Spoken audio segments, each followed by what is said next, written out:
Now, Richard Dawkins, the author, has got himself in hot water. Tell me more. Yes, he has. I mean, not for the first time, Mark, but it seems to be pretty final this time, I must say. So, Richard Dawkins has long railed against, as you know, religion, and it's earned him many followers and supporters in the humanist community. Humanism being the belief that actually religions are frankly a bit daft and you don't need God to be moral. Now, I don't want to have that discussion right now and get into that No, but argument. he believes so strongly that there is no God. He kind of believes that with an almost religious zeal. Exactly, that's exactly right. So it's somewhat ironic, isn't it, that the I guess the religious zeal of the woke movement has been what has cancelled Richard Dawkins, an articulate thinker and a very fine orator. I think he must have convinced many people over the years to sort of shake off their theocratic shackles and accept humanism as their creed. So it does seem really, really odd that I think some 25 years later, from when he won an award from the American Humanist Society. He won the Humanist of the Year title in 1996. I was 3 years old at that time, Mark, and he's been cancelled. He's had that award stripped from him for daring to ask a question on self-ID. Asking the question, and I repeat, asking a question, not giving his view, not saying this is what I believe. He asked, if you say you are something, can you force or expect the whole of society basically to uproot their language, their customs, their sex-based rights, so you can identify as whatever you want to be?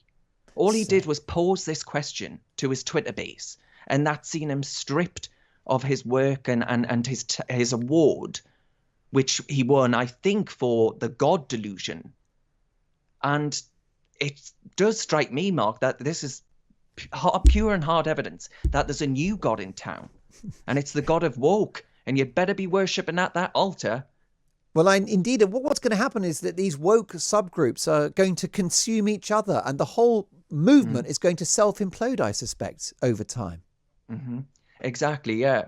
And posing a question like that, right? Any question. I think academics, it must be able to ask searching questions, dare I say controversial questions. But they mustn't be able to see a man lose an honour he was awarded 25 years ago just because a vocal minority of LGBT activists, you know, the permanently offended Pink Brigade, which have decided, you know, once upon a time the laudable aims of equality now seem to exist. Their raison d'etre is there to just be permanently offended. Yeah. Well, bring back the Salem witch trials. This is cartoon. Like it really is. If a question is going to be triggering, exactly, and if a question will get you cancelled, then that suggests that the woke warriors want to shut down any discussion about anything that doesn't agree with their worldview.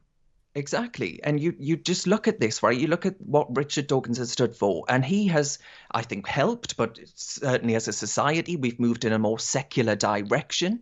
In an increasingly secular Britain, religion's on the way out. But let's not be fools. They're not all gone. There's a new religion, as I say, and it's here to stay. If you don't like it, fight against it, because I'm really scared that actually it's going to get to the point where we can't ask questions. But it's actually much worse than a religion, because most religions coexist quite peacefully. And I was raised a Roman Catholic, Darren, and I was raised in church to respect the faith of others, to respect Jewish people and Muslims and Quakers and everybody else, Scientologists if you want. Let's just throw them into the mix. But there is a true illiberalism about the current woke warriors. There is, and it really is terrifying, isn't it, that a group set up to champion humanism attacks the grandfather of the movement of that, and his books and status just like that. And I think it really is shocking. You put it really, really well there. Why is the trans issue so divisive, and why is it so toxic? Well, that's a really good question, because you know, I've interviewed a couple of them on for Recent UK. I actually better get their gender right. Yeah, oh well, exactly. Debbie Hayton, who identifies biological sex as a man, but she identifies as a woman. And she believes that actually biological sex is an immutable fact. You cannot change that. But she, from her own LGBT, and I use community in quotes because I don't know what that means anymore, she's been sort of ostracized, cast out for daring to have that opinion, that view. So we really are getting to a position where this community, which actually stood for tolerance and diversity, is increasingly becoming intolerant and loathing of the diversity of thought. You can have whatever diversity you want, Mark, as long as it's not in your head. And that's really quite Orwellian. And I know that gets used, and you've heard it on this show, no doubt, many, Yes. many times before. But I really do think that this sort of thing, it can't be described in any other way. No. This is the sort of policing and censoring of the tools that we've always used to progress as a society, of speech and debate. What do we do when we don't have those tools? I'm an arch liberal. I know you are too, Darren. And I just say live and let live. You can have whatever religion you want, or you don't have to have a religion. And you can identify as a guy or a girl or any number of other manifestations. It's, be who you are, gay, straight, in between. I don't care, actually. Just live your life. And I certainly want a society that is open to what life choices people have made.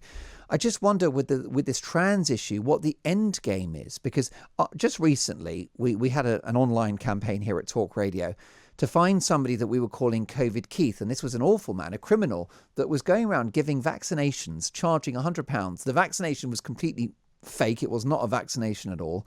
And he was a criminal. We wanted to find him. So I did a kind of call to arms to our listeners to find. I said, we don't know the gender. It could be COVID Kath. It could be COVID Keith. And I received an angry email from someone saying, could someone tell Mark Dolan that there are more than 80 genders? Oh, for goodness sake. So Exactly. What is the end game here? Well, you know what, the end game, I think the end game is to make this very vocal, but let's not forget, minority. It's a minority within a minority, Mark. So it starts to become very granular, and you've got to go right down and sort of put people in all these different subcategories. That's what they want to do. That's the end game, to box us all in. So we all have to be sort of characterized and identify by what we are. I would argue that I am immutably a gay man. I can't do anything about that. Nor would I wish to, but I can't do anything about that. But that means, in their view, that one thing about me should define my politics, it should define my views, and it should define who I want to be friends with. And that sort of thing is what they want. That's the world they want. But I tell you what, Mark, that to me is a sort of, what would be like a battery-farmed hen house, where we all have the same views, where no one dares question anything, any wrong thing will be punished. And I saw, Mark, I don't know if you've noticed this story, The Independent ran a story about how China is bringing out an app, which is you can report people for mistaken viewpoints.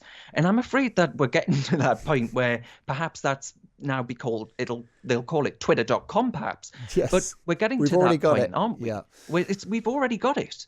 So we in the West can't, look at China and point the finger and say you should respect free speech and open debate, when we are so willingly thrown away those very cherished values which selfless men fought and died for.